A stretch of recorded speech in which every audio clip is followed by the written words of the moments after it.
Hello everyone. നിങ്ങളുടെ ഫ്രണ്ട്സിനൊക്കെ advice കൊടുക്കാറുണ്ട്. അവർക്ക് എന്തെങ്കിലും ഒരു പ്രശ്നം വരുന്ന സമയത്ത് അതിനുള്ള സൊല്യൂഷൻസ് എല്ലാം കണ്ടുപിടിച്ച് കൊടുക്കാറുണ്ട്. പക്ഷേ നിങ്ങളുടെ ഒരു പ്രശ്നം വരുന്ന സമയത്ത് അത് സോൾവ് ചെയ്യാൻ പറ്റാറില്ല. അങ്ങനെ ഒരാളാണോ നിങ്ങൾ? അല്ലെങ്കിൽ നിങ്ങളുടെ പരിചയത്തിൽ അങ്ങനെ ഒരാളുണ്ടോ? ബാക്കിയുള്ളവരുടെ പ്രശ്നം വരുന്ന സമയത്ത് അഡ്വൈസ് കൊടുക്കാനും സൊല്യൂഷൻസ് പറഞ്ഞു കൊടുക്കാനും എല്ലാം കേപ്പബിൾ ആയിട്ടുള്ള ആള് സ്വന്തമായിട്ട് ഒരു പ്രശ്നം വരുന്ന സമയത്ത് നമുക്കത് എങ്ങനെ ഫേസ് ചെയ്യേണ്ടത് അറിയില്ല, അതിനുള്ള സൊല്യൂഷൻ എന്താ കൊടുക്കേണ്ടതെന്ന് അറിയില്ല, നമ്മൾ എടുക്കുന്ന ഡിസിഷൻസ് എല്ലാം ചിലപ്പോൾ തെറ്റിപ്പോവും. അങ്ങനെ നമ്മൾ ആൻസൈറ്റി ഉണ്ടാവും, നമുക്ക് എന്താ ചെയ്യേണ്ടതെന്ന് അറിയാൻ ടെൻഷൻ ആയി പോവും.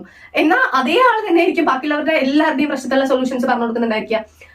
അതെന്തുകൊണ്ടാണ്? ഇതിനെയാണ് സൈക്കോളജിയിൽ സോളമൻ പാരഡോക്സ് എന്ന് പറയുന്നത്. ഈ ഒരു പേര് തന്നെ കിങ് സോളമനിൽ നിന്ന് വന്നിട്ടുള്ളതാണ്. അതായത് ആ ഒരു കിങ് ബാക്കിയുള്ള നാട്ടിലുള്ള എല്ലാവരുടെയും കാര്യത്തിന് ഭയങ്കര കറക്റ്റ് ആയിട്ടുള്ള ഡിസിഷൻസ് എടുക്കാൻ മൂപ്പർക്ക് സാധിച്ചിട്ടുണ്ടായിരുന്നു. പക്ഷെ അങ്ങനെ പേഴ്സണൽ ലൈഫിൽ വരുന്ന സമയത്ത് മൂപ്പർക്ക് അത്രത്തോളം നല്ല ഡിസിഷൻസ് എടുക്കാൻ പറ്റിയിട്ടുണ്ടായിരുന്നില്ല എന്നുള്ളതുകൊണ്ട് ആ ഒരു കിങ്ങിന്റെ പേരിലാണ് ഈ ഒരു പാരഡോക്സിനെ തന്നെ പറഞ്ഞിട്ടുള്ളത്. അതായത് സോളമൻ പാരഡോക്സ്. ഇങ്ങനെ സംഭവിക്കുന്നത് മെയിൻ ആയിട്ട് 3 കാരണങ്ങൾ കൊണ്ടാണ്. ഒന്നാമത്തെ കാരണം എന്ന് പറയുന്നത് ഇമോഷണൽ അറ്റാച്ച്മെന്റ്. നമ്മൾ ഇമോഷണലി കുറച്ചുകൂടെ നമ്മളുടെ അടുത്ത് അറ്റാച്ച്മെന്റ്, നമ്മുടെ കാര്യങ്ങൾ വരുമ്പോൾ നമ്മൾ കുറച്ചുകൂടി ഇമോഷണൽ ആവാണ് ചെയ്യുന്നത് എന്നുള്ളത് കൊണ്ട്. രണ്ടാമത്തെ കാര്യം എന്ന് പറയുന്നത് ബയാസ് ആൻഡ് ഈഗോ.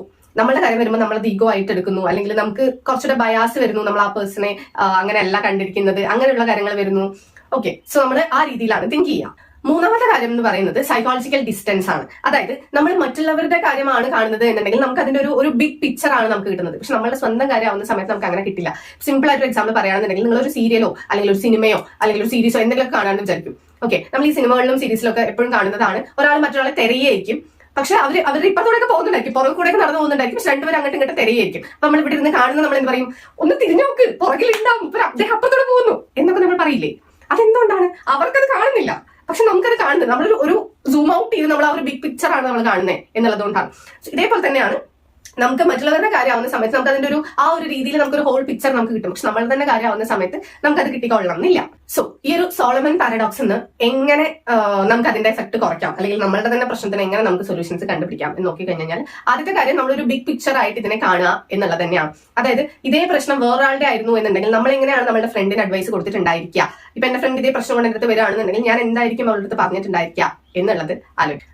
നമ്മളുടെ തോട്ട്സ് റൈറ്റ് ഡൗൺ ചെയ്യാം. ഈ എഴുതുന്ന സമയത്ത് എഴുതാൻ മടിയാണ് എല്ലാവർക്കും എന്നുള്ളത് എനിക്കറിയാം. പക്ഷെ എന്നാലും എഴുതുന്ന സമയത്ത് നമുക്കത് കുറച്ചുകൂടെ ക്ലാരിറ്റി കിട്ടും. ആ ഒരു സാധനത്തിൽ എന്താണ് ആക്ച്വലി എന്നുള്ളതിന്റെ ഒരു ക്ലാരിറ്റി കിട്ടും. സോ അത് കുറച്ചുകൂടെ ലോജിക്കലി തിങ്ക് ചെയ്യാനായിട്ട് നമ്മളെ ഹെൽപ്പ് ചെയ്യും. മറ്റൊരാളോട് സംസാരിക്കുക, അല്ലെങ്കിൽ മറ്റൊരാളുടെ ഹെൽപ്പ് ചോദിക്കുക, തെറാപ്പി സെഷൻസ് എടുക്കുക. സോ അങ്ങനെ മറ്റൊരാളോട് സംസാരിക്കുമ്പോൾ അവരുടെ ആ ഒരു പെർസ്പെക്ടീവും കൂടെ നമുക്ക് മനസ്സിലാക്കാനായിട്ട് പറ്റും.